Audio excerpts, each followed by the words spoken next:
Happy New Year from the Ministry of Education. Now, this second term of the academic school year 2022-2023, it officially began today with teachers returning to school to prepare for the arrival of children tomorrow, Tuesday, January 10th. We at the Ministry of Education, Technological and Vocational Training, we are ready for a term of renewal. Mask wearing is optional. A new grooming policy is being implemented. The National Nutrition Policy for Schools is being introduced. 2019, it was since 2019 that our children and our school communities have not enjoyed the full freedom of movement at school and on the playgrounds during school hours and after school hours without the restrictions of physical distancing or masks. Masks now, in this school term, are no longer mandatory in schools. They are now optional. And it will be at the discretion of parents and guardians to determine whether or not your children will wear masks at school and on the school bus. The physical distancing and mask wearing restrictions of the past 2 years or so have not only placed necessary safety limitations on face-to-face learning, this has also limited social interaction and other organized physical activity in schools, including our physical education programs and our after-school extracurricular activities. This has significantly affected the school's learning environment, the social and emotional development, the physical well-being, and the mental health of our education community. From principals to teachers, from students to parents, from school meals workers to wardens, from our ancillary staff to ministry officials, we have all been affected by the COVID restrictions of the last several years. Parents, even as we now remove the masks, and as you know, the 3-foot distancing was previously removed. Parents, we are asking you, please, to keep your child at home if the child shows signs of being ill. Illness may not only make your child vulnerable to contracting other illnesses, it can also put other persons at risk. So let's look out for each other. As we now enter the second school term, we will do so in full face-to-face mode, encouraging the return to social, sporting, and physical activities in our schools during and after school hours. We will do so under the guidance of the Ministry of Health and Wellness, and we ask that all in our school communities continue to exercise personal responsibility for the safety of yourselves and all around you. Remember, COVID-19 and the flu are still in our communities, and we still need to continue to sanitize in school and to use our best judgment to safeguard our health.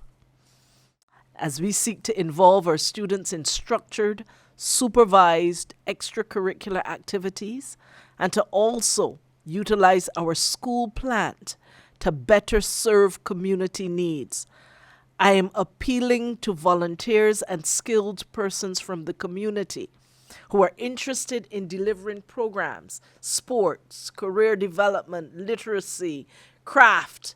There's no limit. I'm encouraging you to submit requests to the principal of the respective school where you would like to hold the program or to the Ministry of Education. In the case of primary schools, all requests should be directed to the Chief Education Officer at our Ministry of Education. And for secondary schools, requests should be directed to the chairperson of the respective secondary schools' Board of Management. Our schools belong to all of us, and the ministry will be taking steps to ensure that school premises are available for responsible, safe use by approved groups.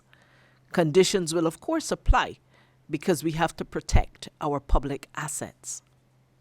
Our acting Deputy Chief Education Officer, Mr. Price, who's on my right, he has informed me that all schools will be, with the exception, of course, of Ellerslie School, will be ready to accept the full body of students tomorrow, January the 10th.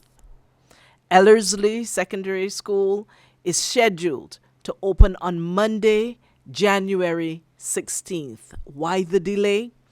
Because, as many of you will be aware, there were some concerns raised with regards to the infrastructure and repairs that needed to be done at the school. And work was undertaken to repair the school during the Christmas period. And many of you will also know that there was a tremendous amount of rain. So the inclement weather delayed us completing the repairs on Ellerslie School.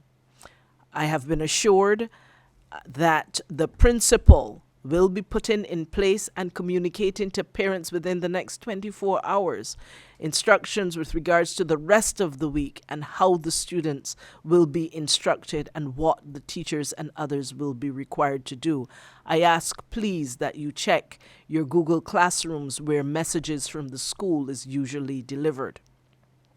Now I come to the dress code and the grooming policy for this new school term. We start this new year with a grooming policy that speaks to the dress code for nursery, primary, and secondary schools.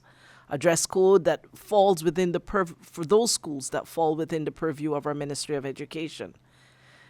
This particular grooming policy, it updates the previous Code of Discipline and Dress Code that is about 27 years old. It was time for us to do an upgrade. We expect students to wear the full and correct school uniform as set out in the school's guideline while on the school premises, traveling to and from school, and on any official school day or while representing the school. Now, while there are many stipulations of this grooming policy, I will, in the interest of time, focus on the two main areas where we have received the most inquiries from the public. One, as it relates to shoes, and two, as it relates to hair. On the question of shoes, shoes must be comfortable, neat, and clean, and they must be one solid color as determined by the school's uniform guidelines. Sneakers that are aligned with this standard will be allowed. And this is a change in our school's grooming policy, which I want to highlight. We have listened to the concerns raised by many families who are required to purchase different types of shoes for multiple children in their households. And in an effort to ease the burden, the ministry has taken the decision to allow children to wear a pair of shoes that is multifunctional. So, for example, if your child's school shoes would normally be black, they would be allowed to wear the black sneakers with both their formal school uniform as well as their games clothes. On the matter of hair, simple hairstyles that are tidy and neat will be allowed. And this includes natural hairstyles. For example, locks, plaits, cornrows, and afro are allowed as long as they're tidy and neat, not distracting, and not obstructing the view of others. In short, the emphasis should be on simplicity, tidiness, and neatness. Hair color other than the natural hair color of your child will not be permitted. So for those students we know who love the purples and the blues and the other hot colors, we ask that you keep your artistic ideas for crop over and other special occasions outside of school. Female students will be allowed, as they are now, to wear one pair of bobs in their earlobes, one earring in each earlobe.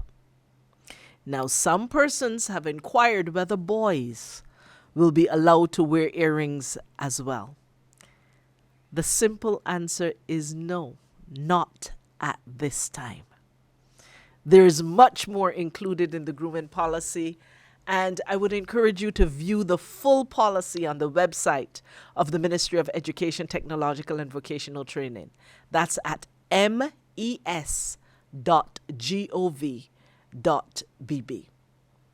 Now, as I close, I encourage all students to enter this new school term and this new year with a renewed sense of purpose and with a steely determination to get the best outcomes out of your learning opportunities. I wish to thank our Chief Education Officer, Dr. Ramona Archer Bradshaw, our Deputy Chief Education Officer, Dr. Roderick Rudder, and of course our Acting Deputy Chief Education Officer, Mr. Glenn Price, for the tremendous work they have put in, especially over the last few days, to ensure that our schools are ready. I wish also to thank all education officers, our principals, our teachers, our parents, and other school staff who have worked tirelessly to prepare our school environment and to deliver the best quality education for our children. I look forward to us having a focused, productive, and successful term of renewal. Thank you.